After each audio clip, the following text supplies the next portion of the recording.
नमस्कार दोस्तों, स्वागत है आपका हमारे YouTube channel update with Rajnath के एक नए वीडियो में। रहमान सर ने परसों से जब वीडियो डाला हुआ है कि 15 जून तक रिजल्ट आ सकता है, तो दोनों पक्षों के अंदर उत्सुकताएं बढ़ गई है। एक के अंदर उत्सुकता बढ़ गया, दूसरे के अंदर बेचैनी हो गया है। जो फिजिकल पास कर गए हैं उनको लग रहा है कि अब तो रिजल्ट जल्दी आ जाएगा, और जो मेडिकल लगाए हुए थे उनका मेडिकल या फिजिकल नहीं हुआ, उनके अंदर बेचैनी है। क्या आयोग बिना कोर्ट के डिसीजन के पहले ही जारी कर देगा रिजल्ट? तो आइए हम देखते हैं कि देखिए, आयोग अपने मन से कुछ भी नहीं करेगा। अब देखना ये होगा कि नियुक्ति नियमावली में मेडिकल के बारे में क्या प्रबंध किया है सरकार ने, क्योंकि नियुक्ति नियमावली जो बनाया जाता है वो आयोग नहीं बनाता है। आयोग उसी के आधार पे अपना नोटिफिकेशन जारी करता है कि हम इस चीज़ को लेंगे। वो नियुक्ति नियमावली से होता है, उसे बिहार विधानसभा ने पास किया हुआ है 2017 में। ये 2016 का आप देख रहे होंगे। तो ये बीपीएसएससी आयोग बनाने के लिए किया गया है। ये बीपीएसएससी आयोग बनाया गया था 2016 में एक अधिसूचना के आधार पर, एक नियमावली के आधार पर। इससे पहले बिहार दरोगा या इससे संबंधित जितने भी पोस्ट है उसकी वैकेंसी बिहार एसएससी लिया करता था। 2014 में सीजीएल के थ्रू भी आया था। उससे पहले भी बहुत सारा वैकेंसी बीएसएससी लेता था। लेकिन जब से आयोग बन गया है, दरोगा या उससे संबंधित जितने पोस्ट हैं उसकी बहाली बीपीएसएससी करता है।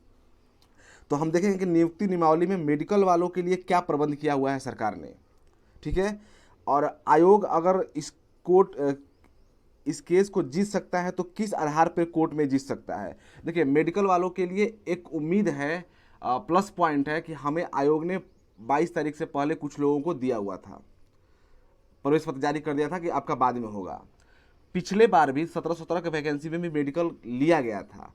तो याद रहे कि पिछले में टाइगर जंप भी लिया गया था, इस बार आयोग ने बैन कर दिया। तो ये कोई लॉजिक नहीं हुआ। अब कोर्ट डिसाइड करेगा, हो सकता है कोर्ट केस को ही खारिज कर दे। वो नियुक्ति नियमावली के आधार पर करेगा, जो भी करना होगा उसको। हम देखते हैं कि आखिर क्या नियुक्ति नियमावली में बताया गया है। देखिए, अगर आपको देखना है कि नियुक्ति नियमावली कहाँ मिलेगा, तो जो बीपीएसएससी का साइट है उस साइट में एकदम नीचे में आइएगा आप। तो ये 2016 में बनाया गया था। आप इस पर क्लिक कीजिएगा तो डाउनलोड हो जाएगा ये नोटिफिकेशन बीपीएसएससी आयोग बनाने के लिए। और इसमें कुछ संशोधन करके नियुक्ति नियमावली का निर्माण यहाँ किया गया था 2017 वाले में। इस पर क्लिक कीजिए तो आप देख सकते हैं, विस्तृत रूप से देखना होगा। तो पहले हम देखते हैं कि आयोग बनाया गया था उसमें क्या क्या प्रावधान था। तो देखिए, आयोग का जब निर्माण किया गया था तो उसमें ये सब चीज़ें रखा गया था जो आपके मतलब का नहीं है। अभी इसमें सिर्फ चयन प्रक्रिया हमारे मतलब का है। चयन प्रक्रिया में हमारा जो है कि आयोग संलग्न अनुसूची से संबंधित पदों हेतु संबंधित विभागों की सेवा संबंध नियमावली के अधीन विहित प्रक्रिया के अनुसार, जो भी हम प्रक्रिया बताएंगे यानी बिहार विधानसभा जो बताएगा उसी के अनुसार उम्मीदवारों का चयन होगा। इसमें कोई भी सुधार बीपीएसएससी नहीं कर सकता है। इसमें कुछ भी अगर सुधार करना होगा तो बिहार सरकार यानी बिहार विधानसभा के माध्यम से होगा। आपने देखा होगा कि कुछ कैटेगरी में जो हाइट था 165 से 60 किया गया था, और लड़कियों का भी हाइट 160 से 65 इस बार वाले में किया गया है, दरोगा वाले में। तो वो बिहार विधानसभा से पास हुआ, फिर किया गया। लड़कों का जो 1717 में जो दौड़ था वो 6 मिनट हुआ करता था, लेकिन इस वाले में 6.5 कर दिया गया है।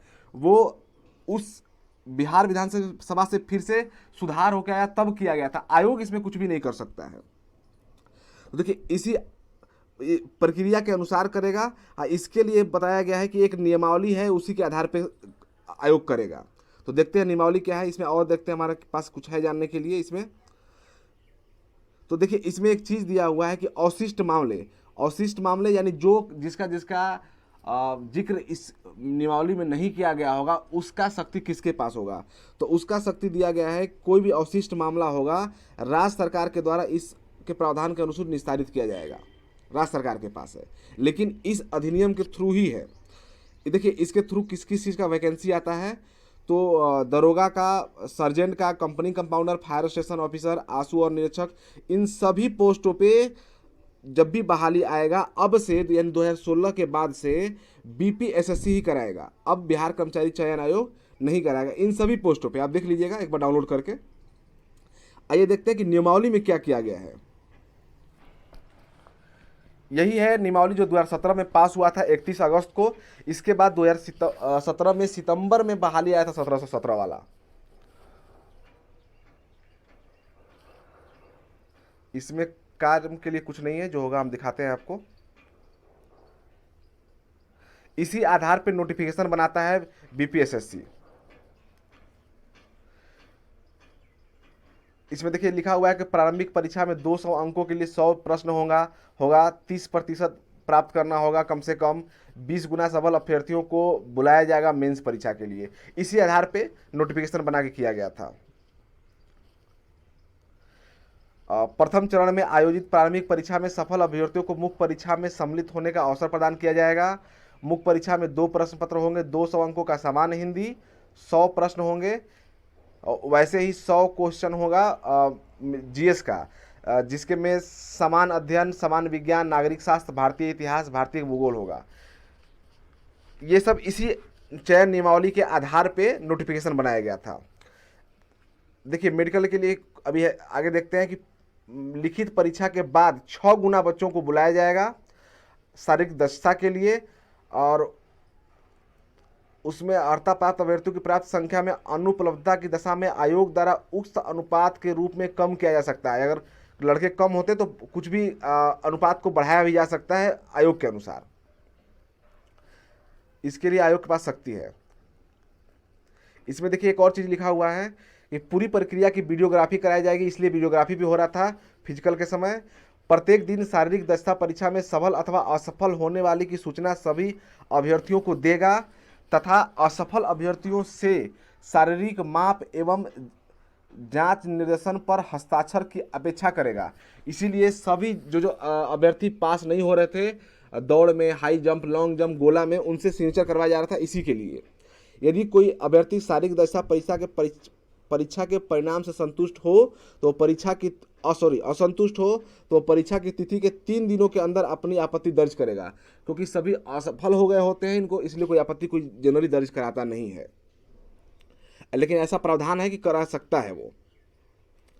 अंतिम रूप से सफल अभ्यर्थियों की मेधा सूची मुख्य लिखित परीक्षा के प्राप्त अंकों के आधार पर कोटिवार तैयार की जाएगी। समान अंक वाले को जन्म के आधार पे किया जाएगा, जिसका डेट ऑफ बर्थ पुराना होगा। अगर वैसा भी है तो अधिक शैक्षणिक योग्यताधारी को ऊपर रखा जाएगा। इसीलिए आयोग ग्रेजुएशन के बाद भी अगर कोई आपके पास एक्स्ट्रा शैक्षिक योग्यता है जो हायर है, तो इसलिए वो मांगता है कि अगर ज़रूरत पड़े तो हम काम करें। अगर उसके बाद अंग्रेजी वर्णमाला के अनुसार काम करेगा वो। नेक्स्ट है कि मुख्य परीक्षा के आधार पर तैयार की जाने वाली मेधा सूची हेतु यह है कि 33% किसी को प्राप्त करना है, किसी को 40% प्राप्त करना है, इस बारे में बताया गया है। ये लिस्ट तैयार करके पुलिस महानिदेशक को भेज देगा, अनुशंसा कर देगा, उसी का लिस्ट जारी कर देता है। यानी जब ही आपका फिजिकल कंप्लीट हुआ उसके 2-4 दिनों के बाद ही एक लिस्ट पुलिस महानिदेशक कार्यालय में भेज दी जाती है। यानी एक तरह से फाइनल लिस्ट जो होती है वो भेज दी जाती है मेरिट के आधार पे। यानी मेरिट बनाने में बहुत ज़्यादा टाइम नहीं लगता है। रिजल्ट जारी करने के लिए आयोग चाहे तो 1 हफ्ते में जारी कर दे। लिखा हुआ है कि अभ्यर्थियों के चयन संयुक्त परीक्षा के प्रतियोगिता परीक्षा के आधार पर मेधा एवं विकल्प के अनुसार होगा। देखिए इसमें एक चीज़ दिया हुआ है कि सबसे पहले परावर अवर निरीक्षक के सीट को भरा जाएगा। आपने विकल्प कुछ भी दिया हो, यानी सार्जेंट के पोस्ट को पहले भरा जाएगा। बहुत सारे लोगों को कन्फ्यूजन था कि हम पहला में दरोगा दे दिए हैं लेकिन हम सार्जेंट पास कर जाएंगे तो हमको सार्जेंट मिलेगा कि नहीं। इसमें साफ लिखा हुआ है कि पहले इस पोस्ट को भरेंगे, उसके बाद उर्दू जानकार अवर निरीक्षकों के बारे में, और बाद में उसके दूसरे वाले पोस्टों को। लिखा हुआ है कि बिहार कर्मचारी चयन आयोग व शब्द जो होगा, जो पहले वाला बनाया हुआ है नियमावली, उसके स्थान पर बिहार पुलिस अवर सेवा आयोग जब काम करेगा। यानी हर जो वैकेंसी आएगा उसका चयन ये करेगा। इसमें और भी दिया हुआ है कि देखिए ये पहले वाला था, बाद में सुधार हो गया था, तो 6 मिनट दौड़ था, दोनों में 6-6 मिनट दौड़ हुआ है 1 मील के लिए, सार्जेंट के लिए भी और दरोगा के लिए भी।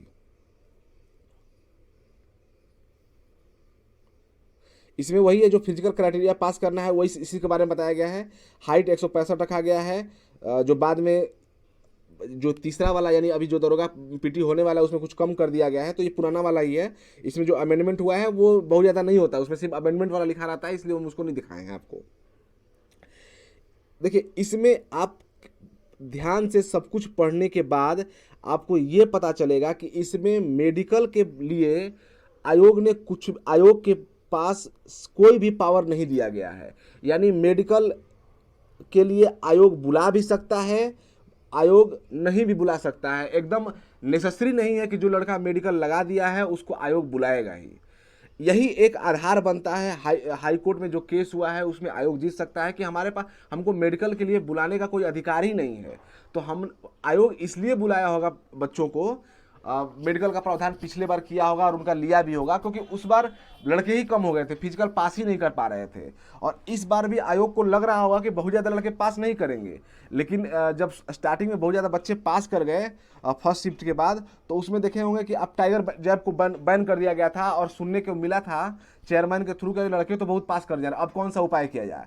तो इस माध्यम से आप समझ जाइए कि आयोग लेने के मूड में नहीं है मेडिकल का अब। और उसमें से मेडिकल जो लगाए हैं जनरली उसमें बच्चे वो हैं, जेन्युइन बच्चे वो हैं जो 22 मार्च से पहले लगा दिए, और 22 मार्च के बाद जो लगाए हैं वो सबको पता था, चल गया था कि टाइगर जंप है, इस कारण से सबने लगा दिया है जनरली। तो उनके लिए मान के चलिए आयोग 99% मूड में है कि वो नहीं लेगा। हाँ, बीच में कोर्ट कुछ डिसीजन दे देता है कि नहीं आपको लेना होगा, तो बात अलग है, लेकिन आयोग अपने मन से मेडिकल लेने के लिए मूड में कतई नहीं है।